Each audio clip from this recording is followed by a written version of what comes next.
तो क्या मोदी और अमित शाह के साथ ही खेल हो गया? जो 11 साल में नहीं हुआ वो बीजेपी में हो गया। जी हां, वो बात हो गई कि भाई शिकारी खुद ही शिकार हो गया। जिसे तुरुप का इक्का समझा वही झटका दे गया। अब ये कौन आ गया जो बीजेपी के अंदर रहकर मोदी और अमित शाह को हिला गया? वो भी एक विधायक। जी, बगावत इस कदर कि एक एमएलए, एक विधायक पार्टी आला कमान को ना सिर्फ सीधे सीधे आंख दिखा रहा है, बल्कि उनको बता रहा है कि जो फैसला आपने लिया है दरअसल वो फैसला गलत है। मतलब अमित शाह और मोदी का फैसला गलत है, यह बीजेपी का नेता कह रहा है। अब कौन कह रहा है? बीजेपी का विधायक। यानी कि बीजेपी के एक विधायक ने सीधे केंद्रीय आला कमान मतलब मोदी और अमित शाह को चुनौती दे दी कि जो फैसला वो राज्य के लिए ले रहे हैं वो हर लिहाज से ना सिर्फ गलत है बल्कि उस फैसले को पलट देना चाहिए। जानते हैं ये बवाल हुआ तो हुआ कहां? मामला है तेलंगाना का, जहां बीजेपी की राजनीति में एक बड़ा तूफान आ चुका है। वहां के एक मौजूदा विधायक हैं और जिन्हें आप भी जानते हैं, आप भी सुनते हैं। वो दरअसल अपने विवादित बयानों के लिए जाने जाते हैं।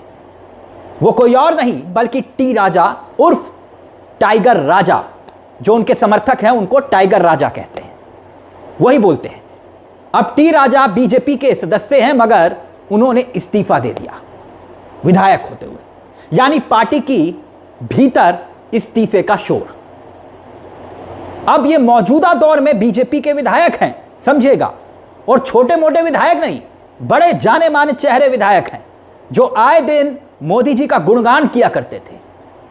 बकायदा कुछ दिन पहले तो उन्होंने अमित शाह के साथ अपनी एक फोटो शेयर भी की थी। इसके साथ साथ राष्ट्रपति द्रौपदी मुर्मू हो या फिर योगी आदित्यनाथ, यूपी के सीएम योगी आदित्यनाथ, उनके साथ भी एक फोटो में दिखाई दे रहे थे, फोटो शेयर कर रहे थे। अब कोई बीजेपी का बड़ा नेता नहीं होगा जो टी राजा को नहीं जानता होगा। साफ है बीजेपी के बड़े निष्ठावान चेहरे होंगे तभी तो सब आला कमान के जो बड़े चेहरे हैं इन्हें सब जानते हैं। हाल ही के दिनों में इन्होंने कई ऐसे बयान दिए जिसके बाद ये काफ़ी सुर्खियों में भी रहे थे। लेकिन इनकी पॉलिटिक्स दोस्तों क्या है? वो बीजेपी के लिए सबसे मुफीद है, कट्टर हिंदुत्व वाली पॉलिटिक्स है। तो वो पॉलिटिक्स जो बीजेपी का फेवरेट सब्जेक्ट है, यानी कि फेवरेट पॉलिटिक्स है, वो उस राजनीति में बिल्कुल मुफीद चेहरा है। लेकिन फिर ऐसा क्या हुआ कि टी राजा को अपनी पार्टी से इस्तीफा देना पड़ गया। देखिए, उनका जो इस्तीफा है 2 पन्नों का है, एक लंबा चौड़ा इस्तीफा है। उन्होंने लिखा है कि वो केंद्रीय आला कमान से ये भी कह रहे हैं कि भाई जो फैसला आप ले रहे हैं वो गलत है। अब ऐसा क्या फैसला ले रहे हैं जो जनाब नाराज हो गए? और उसे अब समझना होगा। बीजेपी में अक्सर ऐसा होता नहीं है। मैं इसलिए ये कह रहा हूं कि भाई ये बड़ी खबर क्यों है, क्योंकि बीजेपी में एक एमएलए इतनी हिम्मत कि वो आला कमान को टक्कर दे रहा है, बकायदा शेयर करते हुए टी राजा यानी कि टाइगर राजा जो उनके समर्थक कहते हैं, वो लिखते हैं कि बहुतों की चुप्पी को सहमति नहीं समझना चाहिए। मैं सिर्फ अपने लिए नहीं बल्कि उन अनगिनत कार्यकर्ताओं और मतदाताओं के लिए बोल रहा हूं जिनकी हम में पूरी आस्था थी और वो हमारे साथ खड़े थे। कौन कह रहे हैं? टी राजा कह रहे हैं। आगे कह रहे हैं कि जो आज निराशा महसूस कर रहे हैं, जो आज निराश महसूस कर रहे हैं, जय श्री राम। दोस्तों, ये विधायक है टी राजा, कुछ भी कह देते हैं, कभी भी कह देते हैं। कुछ दिन पहले इन्होंने पार्टी नेतृत्व से खुद ही एक वीडियो संदेश जारी करके एक अपील की थी। जानते क्या अपील? कि उनको तेलंगाना का प्रदेश अध्यक्ष बनाया जाए। वैसे सुनने में अजीब लगता है, बीजेपी में ऐसा होता नहीं है। अगर किसी मंत्री या अध्यक्ष या फिर कोई बड़े पद के लिए किसी को बैठना होता है और मीडिया में अगर चर्चा आ जाए तो फोन करके बोलते हैं कि भाई मेरा नाम मत चलाओ। मेरे साथ ऐसा हुआ है कि एक चैनल में रहते हुए एक बड़े नेता ने कहा कि मेरा नाम मत चलाओ, नाम कट जाएगा। तो बीजेपी के लोग इस तरह से डर की राजनीति में भी जीते हैं कि कहीं नाम चल गया तो नाम कट जाएगा।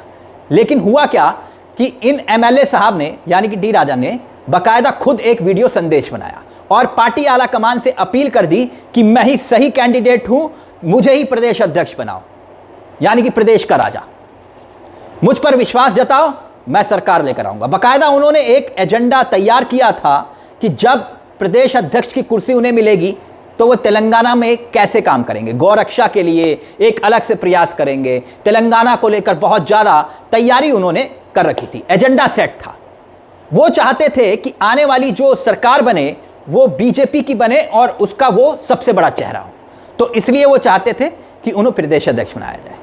अपने पूरे इस्तीफे में वो इन्हीं संभावनाओं के इर्द गिर्द दिखाई देते हैं। बीजेपी के लिए तेलंगाना में सरकार बनाने का मौका, बीजेपी के आला कमान एक बहुत गलत फैसला ले रहे हैं। वो कह रहे हैं, अब क्या है फैसला कि बीजेपी के वरिष्ठ नेता हैं एन रामचंद्र राव, हो सकता है आप इन्हें जानते हो, तेलंगाना का नया अध्यक्ष उन्हें चुन लिया जाए, ये हो सकता है। इस तरह की खबरें आई और जब हम ये वीडियो बना रहे हैं तो हो सकता है कि उनके नाम का ऐलान हो भी चुका हो।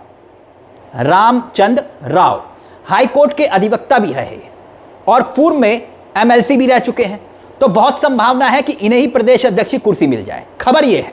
अब होता क्या है कि यह खबर जैसे ही तेलंगाना के सोशल मीडिया में, राजनीतिक गलियारों में फैलती है, तैरती है, तो बवाल शुरू हो जाता है। मतलब नाम का औपचारिक ऐलान नहीं हुआ, लेकिन माना जा रहा है कि लगभग मामला तय है, डन है। लेकिन जैसे ही यह खबर टी राजा तक पहुंची तो टाइगर राजा को यह पता चला कि भाई उनके नाम पर तो मोहर लगने वाली है, किसी और के नाम पर लगनी थी, उनके नाम पर, अब दूसरे के नाम पर, तो वो नाराज हो गए। बकायदा चिट्ठी में टाइगर राजा लिखते हैं केंद्रीय नेतृत्व से कि वो प्रधानमंत्री नरेंद्र मोदी और अमित शाह से गुजारिश करते हैं, सुनिएगा, आज तक कभी नहीं हुआ, गुजारिश करते हैं कि वो अपने इस फैसले को पुनर्विचार करें, इस फैसले पर पुनर्विचार करें, दोबारा सोचें और फैसले को पलट दें, क्योंकि उनके हिसाब से वही सही कैंडिडेट हैं, यानी कि राजा साहब। दोस्तों, बीजेपी तेलंगाना, कर्नाटक और दक्षिण के जो राज्य हैं वहां पर बहुत संभावनाएं तलाश रही है और इसलिए रणनीतिक लिहाज से बहुत गंभीर है। हर लिहाज से वो चाहती है कि उसका संगठन दक्षिण में मजबूत हो। लेकिन टी राजा जो पहले से ही अपने बयानों को लेकर हाल के दिनों में सुर्खियों में रहते हैं, हो सकता है बीजेपी उनसे इसलिए किनारा कर रही हो। मगर हैरानी की बात तो यह है कि आज तक ऐसा हुआ नहीं, 11 सालों में जब से मोदी जी के हाथ में सत्ता है, ऐसा हुआ नहीं कि कोई उनके फैसले को चुनौती दे दे, बकायदा हिदायत देते हुए कि आपने गलत फैसला लिया। लेकिन सच्चाई यह है, क्योंकि आज तक इस तरह का चैलेंज कभी किसी विधायक तो छोड़िए, एमपी एमएलए छोड़िए, किसी मंत्री तक ने नहीं दिया ऐसा चैलेंज मोदी और अमित शाह को। लेकिन अब यह चैलेंज मिला एक एमएलए से, वो भी तेलंगाना से, बकायदा यह चैलेंज दिया जा रहा है और खुले तौर पर चुनौती। तो दोस्तों, आपको क्या लगता है कि भूचाल आएगा बीजेपी तेलंगाना में, या फिर अमित शाह अपनी चाणक्य नीति से डी राजा को शांत कर देंगे, दिल्ली से कोई जोर का बटन दबाकर? हो तो सकता है। खैर देखिए आगे आगे होता है क्या। लेकिन इस वीडियो में फिलहाल दोस्तों मेरे साथ इतना ही, मुझे दीजिए इजाजत। लेकिन चलते चलते एक दरख्वास्त, अगर हो सके तो इस चैनल को सब्सक्राइब जरूर करिएगा, क्योंकि यह मंच आप ही का मंच है। मुझे तिलक चावला को दीजिए इजाजत। नमस्कार, जय हिंद, जय भारत।